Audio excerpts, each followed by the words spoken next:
La reforma tributaria entra en vigencia hoy, aunque el incremento del IVA se aplicará desde el 1 de abril. Esto allana el camino para una negociación con el Fondo Monetario Internacional. Inteligencia Militar activa sus alertas y pide reforzar controles fronterizos para evitar una posible fuga del ex vicepresidente Jorge Glass, asilado desde diciembre en la Embajada de México. La exfuncionaria de la Corte de Justicia del Guayas, Mayra Salazar, repartía material proselitista para el correísmo durante la última campaña presidencial, según revelan los chats del caso Purga. En la Asamblea fracasó el segundo intento de Construye para respaldar a la fiscal general Diana Salazar. El fin de las exportaciones de claveles a Rusia deja 1.000 personas desempleadas en Cotopaxi. Buenas tardes, amigos. Comenzamos Televistazo. Ya está vigente la ley para enfrentar el conflicto armado interno que permite el incremento del IVA al 15%. Hola, María Isabel. Gaby y amigos, bienvenidos. La ley fue publicada en el registro oficial al mediodía de este martes. Adriana Bermeo con las fechas de cobro de los nuevos impuestos.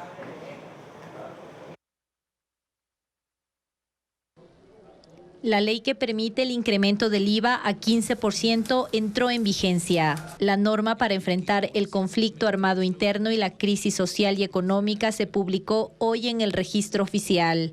Con esto, el IVA será de 13% en primera instancia y es potestad del presidente subir 2 puntos, para lo que se requiere un informe del Ministerio de Economía. El incremento del IVA se cobrará desde el 1 de abril por tratarse de un impuesto mensual y será de 15%, como lo confirmó el gobierno. La reforma tributaria contempla 2 impuestos más que entrarán en vigencia inmediatamente. Los bancos y cooperativas de ahorro y crédito tendrán que pagar entre el 5 y el 25% de sus utilidades del 2023 y las empresas deben contribuir con el 3.25% de las utilidades registradas en 2022. Se cobrará una sola vez y no aplica a pequeñas y microempresas. La ley permite modificar la tarifa del impuesto a la salida de divisas hasta el 5% de forma general o por sectores. Se establecerá mediante un decreto ejecutivo. Actualmente, este tributo es de 3.5%. Como beneficio, la norma dispone la disminución del IVA al 5% de los materiales de construcción. Esta reforma tributaria allana el camino para la negociación de un programa estructural con el Fondo Monetario Internacional. Sin embargo, el organismo multilateral va a plantear otras condiciones como la focalización de subsidios y que el IVA al 15% sea permanente. 2 meses es el tiempo que se prevé tardaría la suscripción de un nuevo acuerdo con el Fondo Monetario Internacional. Un acuerdo que en primera instancia busca obtener recursos por $3.000 millones a través de un crédito de servicio ampliado. Esos créditos se suelen pagar entre 4 y 10 años. Esta negociación tiene una particularidad, y es que el compromiso incluiría que de ese mismo cuero salgan las correas. El presidente de la República se refirió a una operación de rollover, que no es otra cosa que conseguir deuda para pagarle al mismo acreedor, pero con plazos más amplios. Esto tomando en cuenta que en 2024 Ecuador le debe cancelar al FMI $541 millones y en el 2025 $1.145 millones. Ahora, ¿qué tan complejo será lograr un nuevo acuerdo? La respuesta es más sencillo de lo que parece.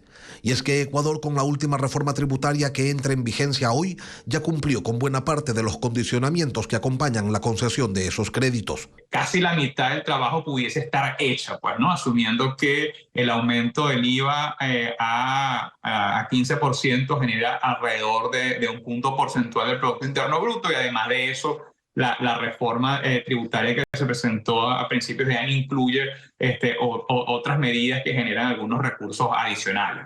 ¿Qué es lo que falta entonces? El gobierno lo sabe y ha dicho que va a tomar decisiones en esa materia.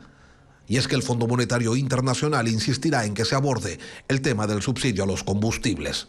Pero esa, en principio, no sería una medida previa, sino una medida que se tendría que implementar a lo largo de la duración del programa, que probablemente sea los próximos 2 o 3 años. No se descarta que el Fondo Monetario le requiera al gobierno que avance hacia una nueva reforma tributaria en la que se fije el IVA de manera permanente en un 15%, pero eso es solo una posibilidad.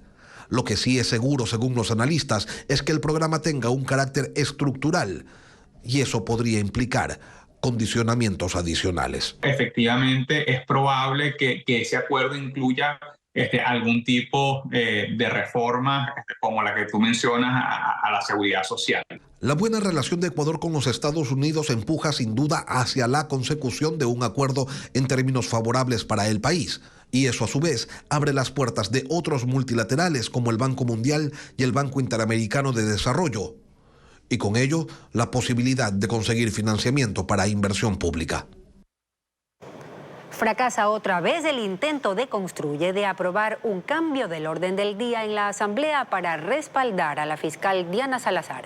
Esta vez descalificaron firmas de apoyo y no se alcanzó el mínimo. Patricio Díaz estuvo en la sesión. Ahora los legisladores de Construye llegaron a tiempo y la sesión empezó más tarde. Pero igual, no pudieron aprobar el cambio del orden del día para que la Asamblea respalde a la fiscal por la investigación en el caso Purga.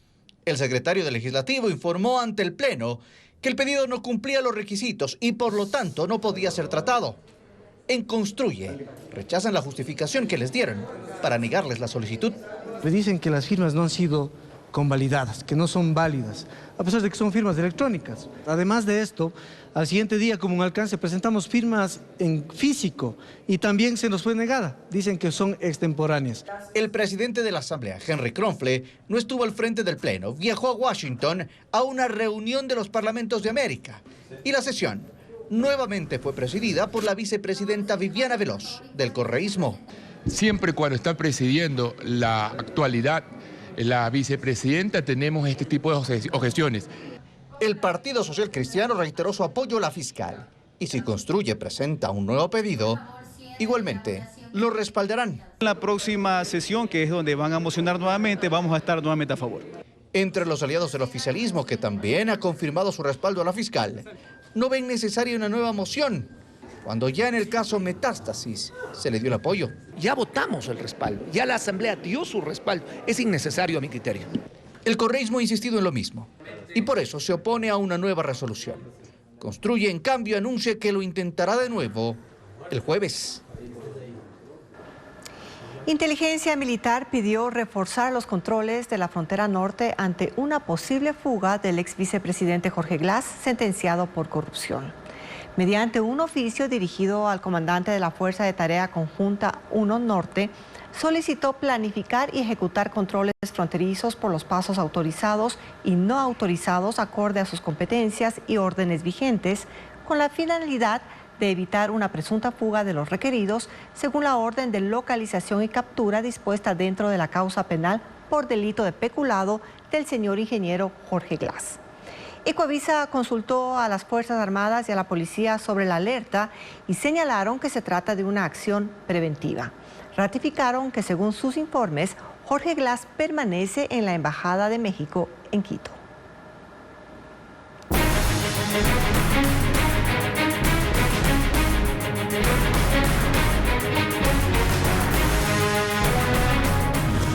Caso Purga, la mafia judicial. Los chats del caso Purga revelan que Mayra Salazar trabajaba al mismo tiempo para la Corte del Guayas y para la campaña electoral del correísmo.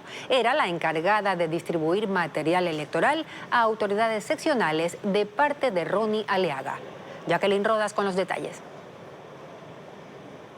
En julio de 2023, mientras Mayra Salazar trabajaba para la Corte de Justicia de Guayas, también lo hacía para la campaña electoral del correísmo. Los chats del caso Purga muestran que ella era la encargada del material de campaña que le entregaba Ronnie Aliaga, ex asambleísta que este viernes será procesado en el caso Metástasis. La entonces vicealcaldesa de Durán por la Revolución Ciudadana, Kelly López, le escribe: Hola Mayra, te saluda Kelly López. Me enviaron su contacto para que me ponga en comunicación con usted y poder reunirnos para coordinar el tema de entrega de materiales de campaña de parte de Ronnie Aliaga. Hola Kelly, un gusto. Claro que sí. Mañana 5:30 nos podemos reunir. Sí, claro, perfecto. Al día siguiente se encuentran en un hotel de Guayaquil. Traes carro, ¿verdad? Porque traje material. ¿Cuánto material tienes? Para mejor pedir que me vayan a ayudar. Aquí tengo 3 personas. Una semana después, Mayra Salazar realiza otra entrega. ¿Hoy podrías enviar a retirar el material? Mayrita, ¿cómo estás? Sí, claro. ¿Es bastante para enviar camionetas o si entra en un auto? Sí entra en un auto. Indícame hora y lugar, porfis. Ya te coordino todo, mi vida. Una tercera entrega se hace el 2 de agosto, a 18 días de las elecciones presidenciales y legislativas. Muñeca, buen día. Hoy, por favor, para que vayan a retirar el material.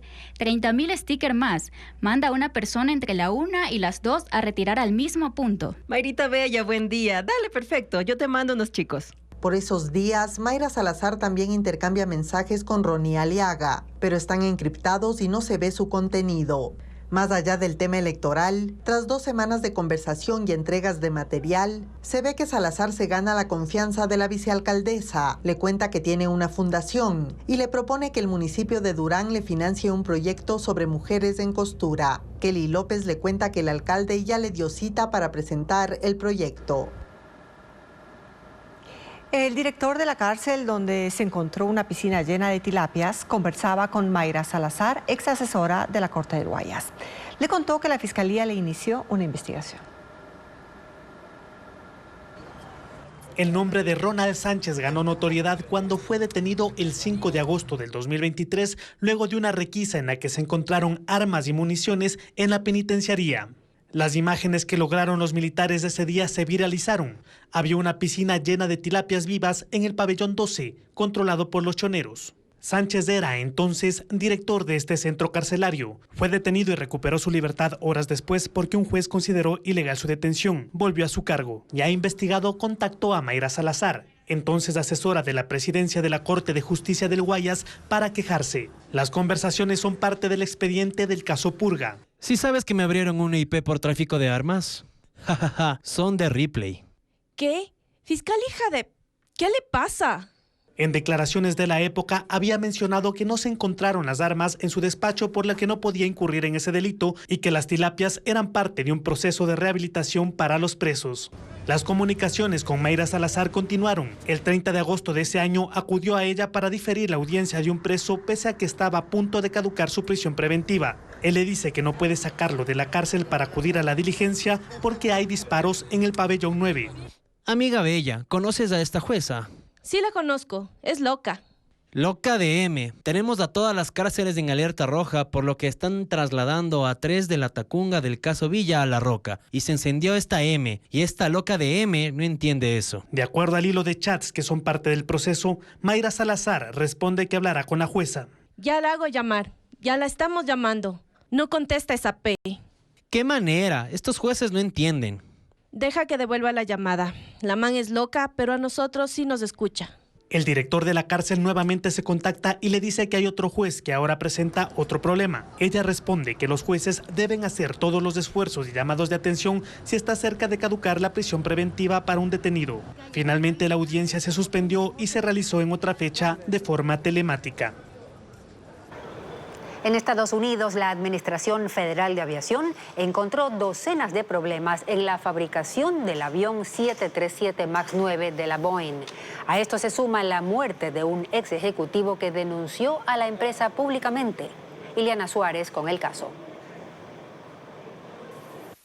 Una auditoría realizada a los aviones 737 MAX de la empresa Boeing reveló múltiples fallos. El informe fue realizado por la Administración Federal de Aviación de Estados Unidos y los resultados se publicaron en el New York Times. Según el diario, la aeronave falló en 33 de 89 auditorías. Los problemas señalados incluyeron al personal de fabricación y sus procedimientos. Por ejemplo, usaron una tarjeta de acceso a habitaciones de hotel para probar el sello de una puerta. En otro caso, usaron jabón como lubricante. Métodos inaceptables, según lo detalló el organismo. Todo esto forma parte de una investigación criminal que el Departamento de Justicia de Estados Unidos sigue a la empresa Boeing después de que la puerta de un avión 737 MAX de Alaska Airlines se desprendió en pleno vuelo el pasado 5 de enero. Boeing está bajo un fuerte escrutinio debido a ese y otros múltiples incidentes con sus aviones. Esto incluye 2 siniestros mortales en 2018 y 2019, y en lo que va del año la pérdida de piezas tras el despegue o fugas de combustible. En paralelo, hoy se hizo pública la muerte de un ex ejecutivo de Boeing, Josh Barnett, cuyo cuerpo apareció en el parqueadero de un hotel en Charleston, Carolina del Sur, el sábado pasado. Barnett, de 62 años, se retiró en 2017 tras laborar por más de 3 décadas en Boeing como gerente de calidad. La semana anterior testificó ante abogados de Boeing por el uso de piezas de mala calidad en aviones nuevos, así como fallas en los sistemas de oxígeno de emergencia, hechos que él venía denunciando desde 2019. Por ahora, las autoridades investigan su muerte como un suicidio.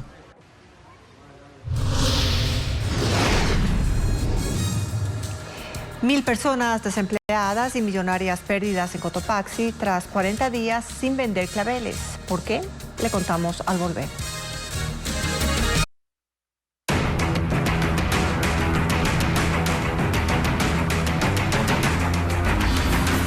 Plan Fénix, fórmula incompleta.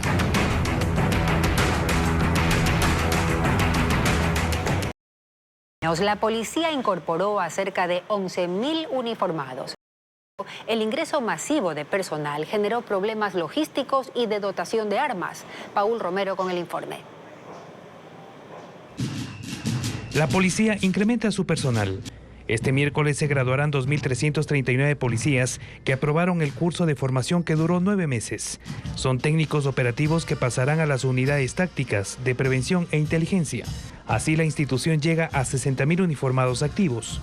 En mayo de 2021 la policía tenía 51.000 hombres y mujeres. Durante el gobierno de Guillermo Lasso, la comandancia de la policía desarrolló un plan masivo de ingreso de personal y aprobó cursos intensivos de menos de un año. 8.500 policías se graduaron en junio de 2023.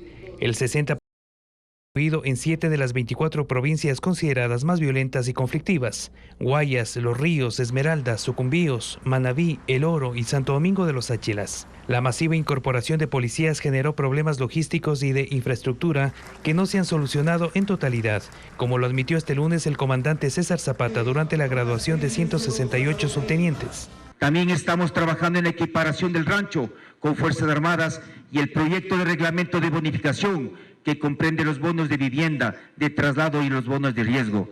Pese a la incorporación de casi 11.000 policías en 2 años, el déficit se mantiene. Según información de la comandancia, para mejorar la seguridad ciudadana se requiere al menos 5.000 uniformados más. Para la protección de los policías, el gobierno anterior adquirió 50.000 chalecos antibalas y equipos de protección. El último lote llegó en enero pasado. La inversión fue de $30 millones. Además, compró 10.878 armas, entre pistolas, fusiles para las unidades de élite. El gobierno superó ya los 100 días, tiempo suficiente para medir resultados en áreas como la seguridad. Sin embargo, los objetivos del llamado Plan Fénix nunca se hicieron públicos, por ende es difícil saber si está dando resultado o siquiera si el plan existe. El tema fue abordado hoy en Contacto Directo. Los militares salieron a las calles, las cárceles fueron intervenidas, el estado de excepción se impuso en el país.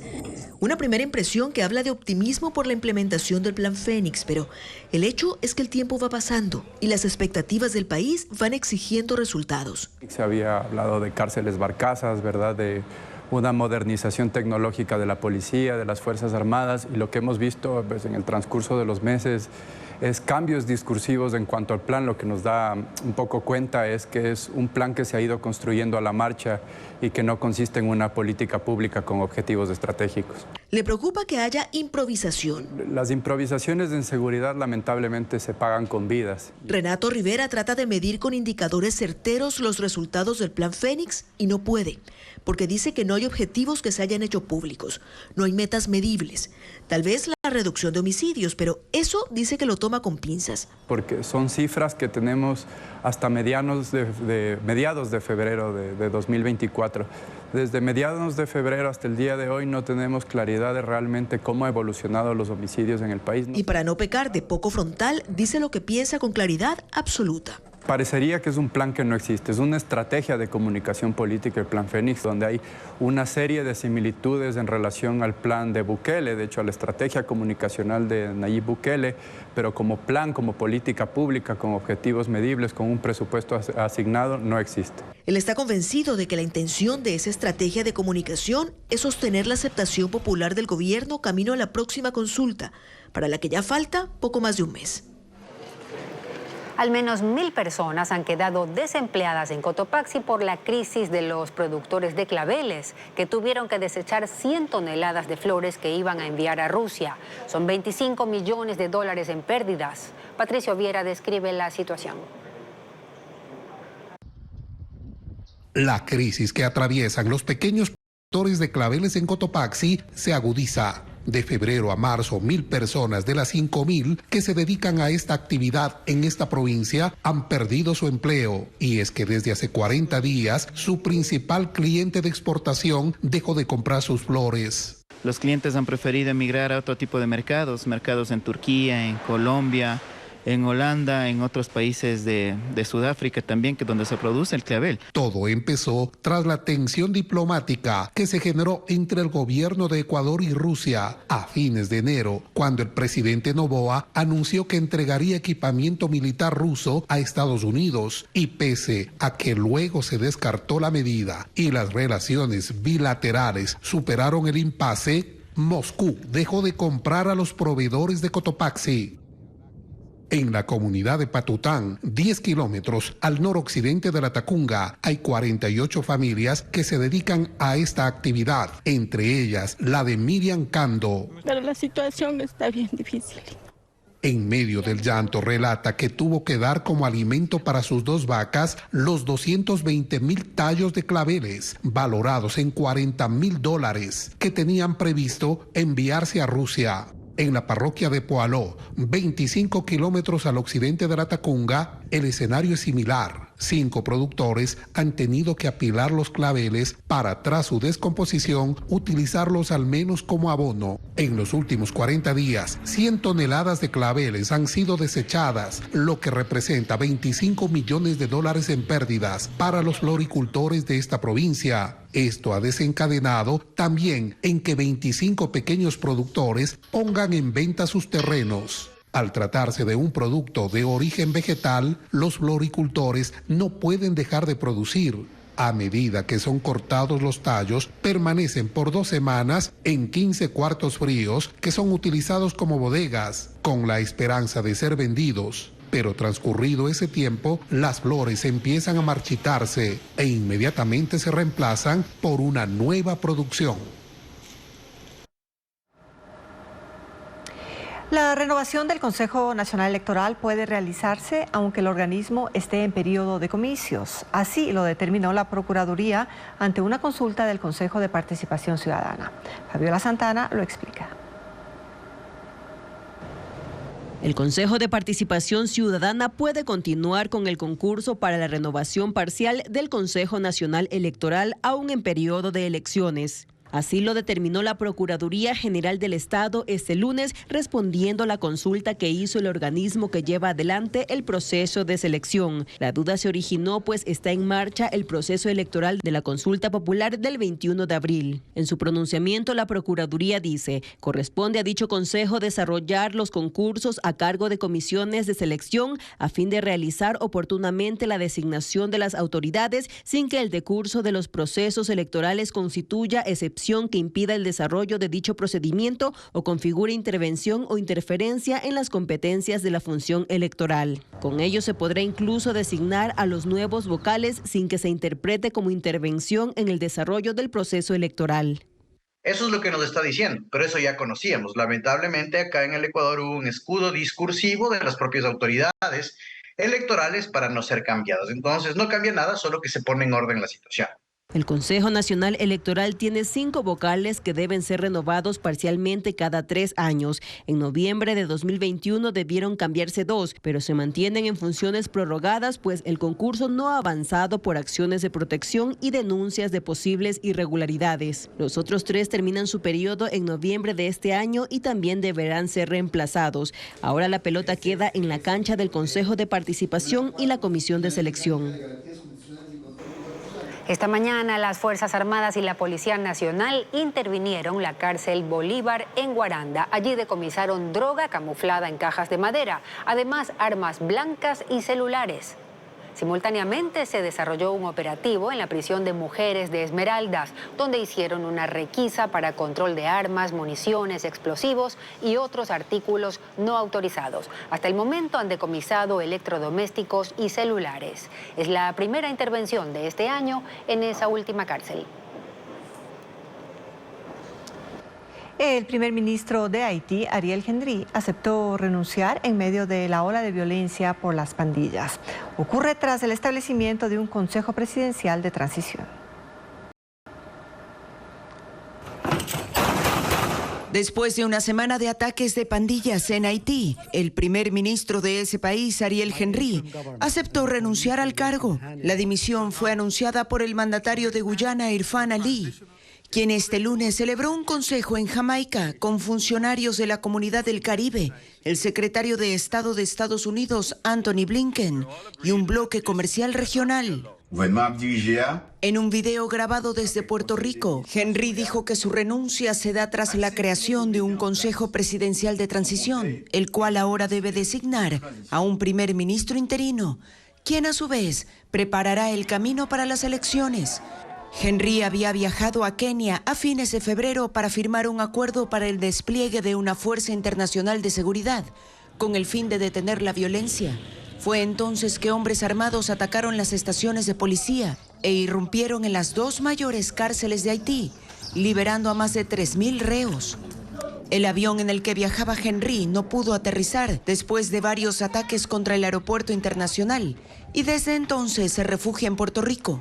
Henry lideró Haití desde julio de 2021, tras el asesinato del presidente Jovenel Moïse, y desde entonces se negó a llamar a elecciones, señalando que primero debía restaurar la seguridad.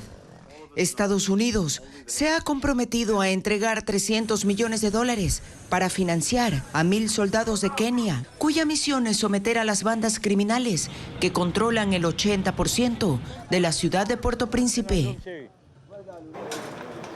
Un avión militar ruso Il-76 se estrelló durante el despegue en la región de Ivanovo, según informó el Ministerio de Defensa ruso. A bordo había 8 tripulantes y 7 pasajeros. La causa del accidente fue un incendio en uno de los motores durante el despegue. En Carolina del Norte, Estados Unidos, 2 niños fueron hospitalizados después de ingerir pastillas de fentanilo en una guardería. Los diputados del condado de Duplin están investigando el hecho. Dicen que los menores recibieron caramelos de un empleado, poco después se sintieron mal y se desmayaron. Los servicios de emergencia trasladaron a los niños afectados a un hospital donde se confirmó la sustancia. Los representantes de la guardería están cooperando con la investigación.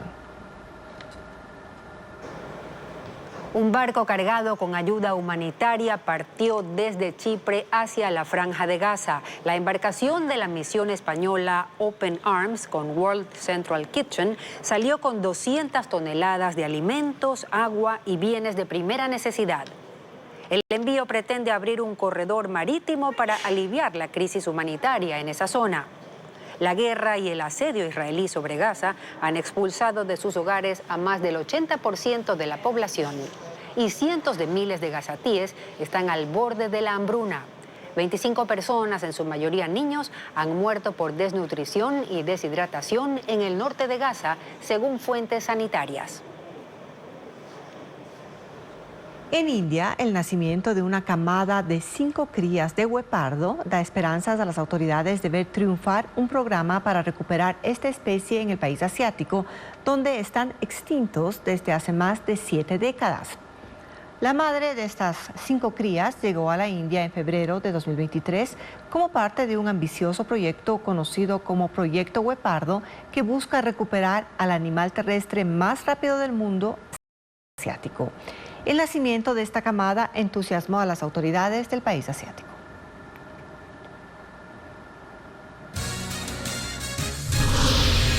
Más adelante en Televistazo, ¿cuál es el mecanismo que planea usar el gobierno para eliminar los subsidios a las gasolinas Extra y Ecopaís?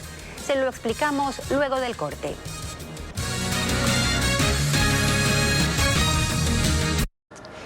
Ya no habrá focalización, sino un sistema de franja de precios para controlar el aumento gradual de las gasolinas Extra y Ecopaís. Según la Cámara Nacional de Distribuidores de Combustibles, esa es la modalidad que el gobierno aplicará para eliminar el subsidio. William Young nos explica.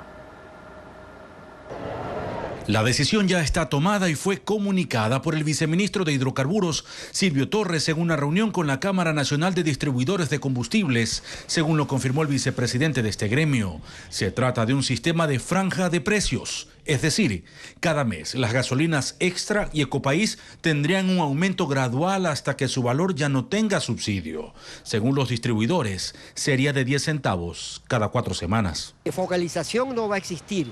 El precio va a ser universal, o sea, el precio va a ser igual para todos y el gobierno decide a qué sector va la compensación y lo hará mensualmente a ese sector destinado, ¿no? Es decir, ya no sería un mecanismo de focalización usando sistemas informáticos de cobro diferenciado en cada gasolinera, con información individual del usuario, datos de sus ingresos personales o el cilindraje de su vehículo, como inicialmente se había anunciado.